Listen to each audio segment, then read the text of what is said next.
ఏంటి చేయ, నీతో సారీ చెప్పించానని ఫీల్ అవుతున్నావా? నన్ను బాగా తిట్టుకుంటున్నట్టున్నావు.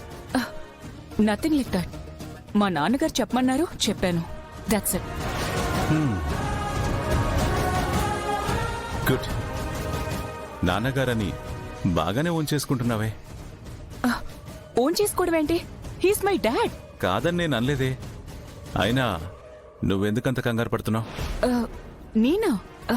నేనేం కంగారు పడలేదే. అయినా నేనేం తప్పు చేశాను కంగారు పడ్డానికి?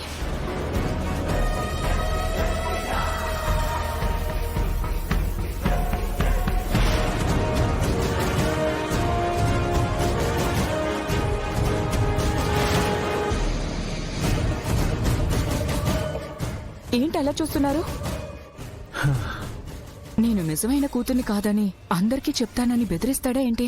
నువ్వు అనుకుంటున్నట్టు నేను ఏ విషయం బయట పెట్టలేదు చెయ్య. నేనేమనుకుంటున్నాను? మీరు ఏ విషయం గురించి మాట్లాడుతున్నారు? నువ్వు ఏ విషయం గురించి అయితే భయపడుతున్నావో ఆ విషయమే.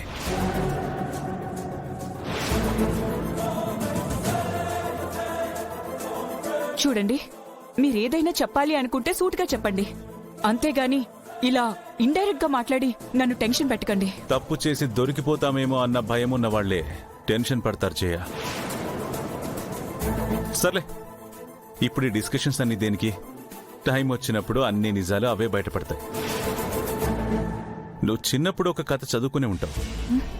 ఒక జిత్తుల మారి నక్క పులిలా బతకాలని ఒంటి నిండా చారలు గీసుకుని పులుల గుంపులో కలిసిపోయింది. పులికి దక్కే గౌరవం, టైంకి ఫుడ్, సర్వసుఖాలు అనుభవించింది. ఒక బ్యాడ్ డే అనుకోకుండా ఒకరోజు వర్షం పడింది. నక్క గీసుకున్న చారలు చెరిగిపోయాయి. పులులకి నక్క అసలు రంగు బయటపడి వాటికి ఆహారమైపోయింది. ఇప్పుడు ఈ కథ నాకెందుకు చెప్తున్నారు? ఏం లేదు చేయ, అనుకోని వర్షం ఎప్పుడైనా కురవచ్చు, అసలు రంగు బయట పడొచ్చు అని చెప్తున్నా. జయ, ఇప్పటికీ మించిపోయిందేం లేదు. నీకేదైనా ప్రాబ్లం ఉన్నా, నాతో ఏదైనా చెప్పాలనుకున్నా చెప్పొచ్చు. నాకు చేతనైనా హెల్ప్ చేస్తాను. నాకే ప్రాబ్లం లేదు. నాకెవరి హెల్ప్ అవసరం లేదు.